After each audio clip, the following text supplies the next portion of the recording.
नमस्कार दोस्तों, stock market strategy में फिर से एक बार आपको बहुत-बहुत स्वागत है। तो आज यहाँ पे मैं बात करूँगा एक ऐसी कंपनी के बारे में जो देखने में तो एक बैंक है, देखने में तो एक प्राइवेट बैंक है, फिर भी इस बैंक के पूरा हिस्सेदारी देखा जाए तो खरीद के रखे हैं गवर्नमेंट ने। तो देखने में प्राइवेट बैंक है, मगर सुनने में क्या है? गवर्नमेंट बैंक है।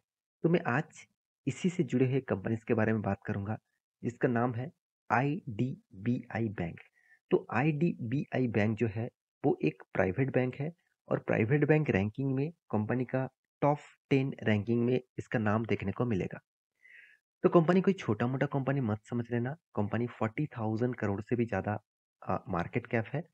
तो आज मैं इसी के बारे में बात करूँगा क्योंकि बहुत सारे दोस्तों ने कमेंट किया, सर इस कंपनी की ज़्यादा से ज़्यादा हिस्सेदारी गवर्नमेंट के पास है। तो क्या फिर भी कंपनी प्राइवेट बैंक है, तो क्या इस कंपनी के ऊपर निवेश करना चाहिए? क्या इस कंपनी से दूर रहना चाहिए? तो चलो मैं कुछ पैरामीटर्स आपको दिखाऊँगा, साथ ही साथ कंपनी का फाइनेंशियल रिजल्ट भी आ चुके हैं, उसके बारे में भी डिस्कस करूँगा, तभी आपको कंपनी के डेप्थ के बारे में पता चलेगा। तो वीडियो को शुरू करने से पहले मैं बहुत बार आपको रिक्वेस्ट किया हूँ, इस बार भी करूँगा, बाद में भी करूँगा। जब तक आप सब्सक्राइब नहीं करेंगे तब तक करूँगा क्योंकि आपका सब्सक्रिप्शन का बहुत ज़रूरत है। साथ ही साथ इतना एफर्ट देकर मैं वीडियो बनाता हूँ, तो उसके लिए मैं छोटा ही रिक्वेस्ट कर रहा हूँ, तो प्लीज़ सब्सक्राइब करिए और हाँ, अभी तक चैनल को मतलब टेलीग्राम को जॉइन नहीं किया, तो उस वहाँ पे जाकर भी जॉइन कर सकते हैं। तो चलो देख लेते हैं आज के स्टॉक के बारे में। तो कंपनी का नाम है आईडीबीआई बैंक। इस कंपनी का हालत देखेंगे, 1 मंथ में कंपनी 10% तक रिटर्न दे चुके हैं। शानदार एक रिटर्न दिया है 1 मंथ में। 6 मंथ में कुछ भी नहीं, 1 साल में 15% तक लॉस। कंपनी एक 5 साल में कितना 30% तक लॉसेस दिया। तो 30% कंपनी लॉसेस दिया और मैक्स या चार्ट पे डिपेंड कर दूँ तो 20% का कंपनी प्रॉफिट दिया। तो कंपनी का हालत आप यहाँ पे देख सकते हैं। इस तरह की हालत होने के पीछे सिर्फ एक ही कारण है, वो है इसका प्रोमोटर। इसका प्रोमोटर आप देखेंगे तो फाउंडेड कौन है? Government of India. तो आप कहेंगे सर क्या पूरा का पूरा परसेंटेज गवर्नमेंट के पास है? देखिए सबसे ज़्यादा हिस्सेदारी मतलब देखा जाता है तो 97% से भी ज़्यादा होल्डिंग टोटली गवर्नमेंट के पास है। उनमें से एलआईसी के पास कितना है? एलआईसी के पास 50% के आसपास और बाकी गवर्नमेंट के पास होल्डिंग है 45% के आसपास। तो सोचिए जिस कंपनी का होल्डिंग टोटली गवर्नमेंट उठा के रखा, तो उस कंपनी में हमेशा वोलेटिलिटी रहेगा, हमेशा उसका ग्रोथ ऑफ पोटेंशियल मतलब फाइनेंशियली ग्रोथ होने के बाद भी वो कंपनी तेजी से भागेंगे नहीं। तो क्या इस कंपनी के ऊपर निवेश करना चाहिए? क्योंकि सबसे ज़्यादा इंटरेस्ट दिखाता है रिटेल पब्लिक, क्योंकि सबसे पहले उसको कंपनी का नाम, दूसरा है कंपनी का प्राइस। ये दोनों चीज़ देखकर ही वो निवेश कर देते हैं और कुछ उसको देखने का ज़रूरत नहीं है। क्या कंपनी सही में निवेश करने का लायक है? तो चलो उसी के बारे में डिस्कस कर लेता हूँ। तो सबसे पहले मैं आप कंपनी का रिजल्ट के ऊपर मैं आपको लेके आया हूँ। तो कंपनी का जो रिजल्ट है वो किसमें है? आप देखेंगे तो कंपनी का रिजल्ट लाखों में है। चलो मैं लाखों को कन्वर्ट कर दूंगा करोड़ों में। तो टोटल जो इनकम है कंपनी का, टोटल इनकम कहाँ से आते हैं? कंपनी का इंटरेस्ट इनकम, साथ ही साथ कंपनी का इन्वेस्टमेंट इनकम, कंपनी का जो आरबीआई के पास पैसा जमा हुआ है, रिजर्व है, उसमें से कंपनी की इंटरेस्ट इनकम, साथ ही साथ अदर्स इनकम। तो सारे इनकम को जोड़कर टोटल इनकम के बारे में बात करूँ तो 6,53,116 टोटल इनकम हुआ। पिछली बार कितना था? 5,77,737। पिछले सालों में था 4,83,014। तो सोचिए कंपनी ने कितना शानदार यहाँ पे इनकम को ग्रोथ किया, कितना शानदार इनकम को एक अच्छा लेवल तक लेके गया।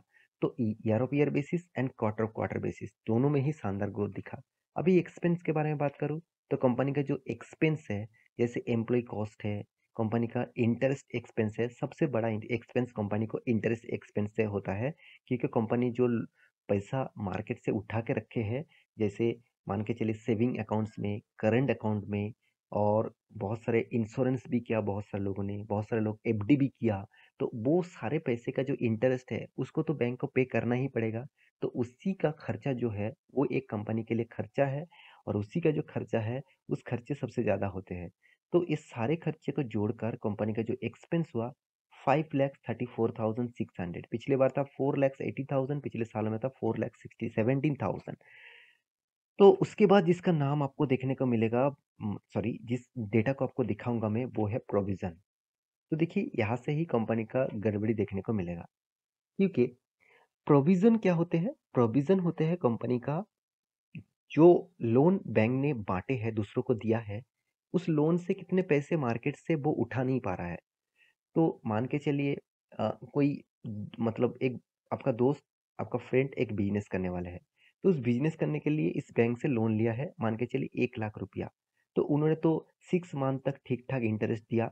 6 मंथ के बाद उसको उसका बिज़नेस में लॉसेस होना स्टार्ट हो गया। तो लॉस होते-होते कंपनी का मतलब आपका दोस्त का जो बिज़नेस है, वो टोटली बंद हो गया। तो 6 मंथ तो वो इंटरेस्ट दे पाए थे, उसके बाद वो इंटरेस्ट चुका नहीं पाएँगे और उसके बाद जो पैसा मान के चलिए 1 लाख में उसको टोटल पेमेंट करना पड़ता इंटरेस्ट लेकर 1,20,000 रुपया। मैं आपको एग्ज़ाम्पल दे रहा हूँ। तो उन्होंने तो मान के चलिए 1,20,000 से उन्होंने 60,000 पेमेंट कर दिया। बाकी जो 60% उन्होंने पेमेंट नहीं कर पाए, वो तो कर मतलब पूरा का पूरा कंपनी बंद हो गया, बिज़नेस बंद हो गया, तो वो कहाँ से पैसा पेमेंट करेंगे? तो यही पैसा किसका लॉसेस है? आपका दोस्त का नहीं, आपका दोस्त का तो लॉस होना जो होना था वो हो गया। आपका लॉस होना जो हो रहा है अभी बैंकिंग का। तो मैं माफ़ी चाहता हूँ, आपका दोस्त का एग्ज़ाम्पल दिया। मैं आपको एग्ज़ाम्पल के हिसाब से दे रहा हूँ, आपका दोस्त ऐसे नहीं करेंगे, मुझे पता है। पता है मतलब मुझे लगता है, क्योंकि मेरे दोस्त इस तरीके से नहीं करते हैं। तो यहाँ पे देख सकते हैं कंपनी का प्रोविज़न जो है, वो यहाँ पे कितना बढ़ चुके हैं। 42,400 पिछले बार था, 30,700 पिछले सालों में था, 47,400। आप कहेंगे sir year of year basis तो अच्छा खासा हुआ है, क्वार्टर क्वार्टर बेसिस में ज़्यादा हुआ है। तो हमेशा धीरे-धीरे, धीरे-धीरे करके कम होना चाहिए था, मगर कंपनी ने उसको मेंटेन नहीं कर पाया। तो यहाँ पे कंपनी का पिछले सालों से मेंटेन हुआ, पिछले क्वार्टर से फिर से ज़्यादा हो गया। तो कंपनी का नेट प्रॉफिट टैक्सेस पे करने के बाद हाथ में जो प्रॉफिट आया, अब कंसोलिडेट नेट प्रॉफिट के बारे में बात करूँ, तो कंपनी का जो प्रॉफिट हुआ, मैं करोड़ों में कन्वर्ट कर देता हूँ। आपको करोड़ों में कन्वर्ट करने का सही तरीका बताता हूँ कि आपको लास्ट जो 2 अंक है, उसको आपको बंद करके देखना होगा। तो इसका मतलब 567 करोड़ का इनकम किया। पिछले बार था 485 करोड़ का, पिछले सालों में था करीबन 110 करोड़ का। तो 110 करोड़, 485 करोड़, पिछले इस बार 567 करोड़। इसका मतलब कंपनी 5 गुना प्रॉफिट को जंप किया, 5 गुना। तो इस 5 गुना प्रॉफिट जंप होने के बाद भी तो यहाँ पे अच्छा खासा यहाँ पे पोटेंशियल देखने को मिला, ग्रोथ देखने को मिला कंपनी के इनकम में। इसीलिए देखेंगे आप अर्निंग पर शेयर भी बढ़ चुके हैं। जो 0.8118% का था, आज वो 0.90% बन चुके हैं। तो दूसरी बात जो है कंपनीज का, वो चीज़ भी आपको देखना है, वो है सेगमेंट वाइज कंपनी का रेवेन्यूज जो आ रहा है, मतलब कंपनी सेगमेंट वाइज जो पैसा बैंक में लेके आ रहा है, वो कहाँ कहाँ से आ रहा है। उनमें से सबसे जो इंपॉर्टेंस होते हैं वो है रिटेल बैंकिंग। क्योंकि रिटेल बैंकिंग से पैसा नहीं आया तो बैंक समझ लीजिएगा खतरे में है। तो रिटेल बैंकिंग के जो पैसे आया है, तो इस बार कंपनी रिटेल बैंक से बहुत अच्छे तरीके से पैसा अर्निंग किया है, मतलब अर्निंग मतलब पैसा बैंक में लेके आया है। अर्निंग तो वहाँ पे नहीं होता है, वो पैसे को लोन्स के हिसाब से बाँटते हैं और उसके बाद जो इंटरेस्ट मिलता है बैंक को, वही बैंकिंग के लिए अर्निंग है। तो रिटेल बैंकिंग में 6 लाख 30,000 के आसपास, पिछले बार था 5 लाख 6,000 के 60,000 के आसपास, पिछले साल में था 4 लाख करीबन मतलब 4 लाख 40,000 के आसपास आप बोल सकते हैं। तो कंपनी ने अच्छा खासा यहाँ पे ग्रोथ किया, होलसेल में भी ठीक-ठाक ग्रोथ किया और ट्रेज़री फर्म में भी अच्छा खासा ग्रोथ किया। हर पैरामीटर में देखा जाए तो कंपनी ने इस बार तगड़ा परफॉर्मेंस किया। देखिए इतना शानदार परफॉर्मेंस होने के बाद भी प्रीवियस डेटा के हिसाब से बात करूँ, क्वार्टर बेसिस दिखा दिखा दूँ, तो कंपनी हर साल में प्रॉफिट को मेंटेन करने के बाद भी कंपनी ने क्यों यहाँ पे मतलब नेगेटिव में है, क्यों इतना वीक्स में है? तो उसके पीछे सिर्फ एक ही लॉजिक है, एक ही कारण है, वो है इसका प्रोमोटर। तो प्रोमोटर कौन है? देखिए मैं पहले बता चुका, 94% मैं माफ़ी चाहता हूँ, तभी 97% बता दिया, क्योंकि परसेंटेज कैलकुलेट किया जाए तो 97% नहीं होगा, क्योंकि लाइफ इंश्योरेंस के पास, मतलब लाइफ इंश्योरेंस कॉर्पोरेशन के पास, एलआईसी के पास कितना 49.24% होल्डिंग है। प्रेसिडेंट ऑफ इंडिया मतलब गवर्नमेंट के पास कितना 45% का होल्डिंग है। उसके बाद देखिए एफआईएसडीएस के पास उतना होल्डिंग नहीं है। उसके बाद जितने माल पड़े हुए थे वो पब्लिक ने उठा लिया, क्योंकि पब्लिक को इस तरीके से कंपनी में बहुत इंटरेस्ट लगते हैं, क्योंकि इसका प्राइस रेंज 50 रुपीज़ के नीचे है, तो इसलिए वो ज़्यादा से ज़्यादा इंटरेस्ट दिखाते हैं। तो इस कंपनी के परफॉर्मेंस के बारे में मैं डिस्कस पहले भी कर चुका हूँ। सिर्फ़ आपको यही दिखाना था कि कंपनी इस बार किस तरीके से परफॉर्मेंस किया। अभी कंपनी के चार्ट पैटर्न के बारे में बात करूँ तो मैं एक ट्रेंड लाइन आपको ड्रॉ करके दिया, जो ट्रेंड लाइन बता रहा है कंपनी लोअर लो करते जा रहा है। इसका मतलब कंपनी लगातार गिरते जा रहा है।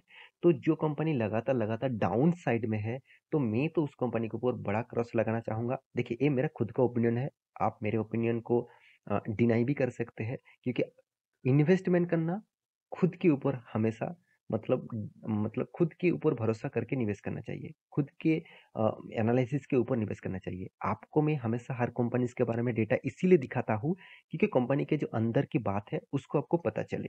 तो उसको पता करने के बाद आपको फिर से रिसर्च करना पड़ेगा, फिर से कुछ स्टडी करना पड़ेगा। उसको बाद आपको लगे कि आपको उस कंपनी में ठीक-ठाक लग रहा है फ्यूचर के लिए, तब निवेश करेंगे। क्योंकि देखिए, आप कोई भी स्टॉक के ऊपर निवेश नहीं कर रहे हैं, आप उस कंपनी के ऊपर मतलब पैसा लगा रहा है, तो कंपनी ग्रोथ करेगा, तो आपका भी पैसा ग्रोथ होगा। तो फिर भी इस कंपनी आपके पास होल्डिंग है, तो मुझे ज़रूर कमेंट करना। इसी तरीके से कंपनीज़ के बारे में जानना है, तो मुझे इस चैनल को सब्सक्राइब ज़रूर करिएगा। मिलते हैं नेक्स्ट नया स्टॉक लेके, तब तक के लिए अच्छे से रहिए, अपना ख्याल रखिए।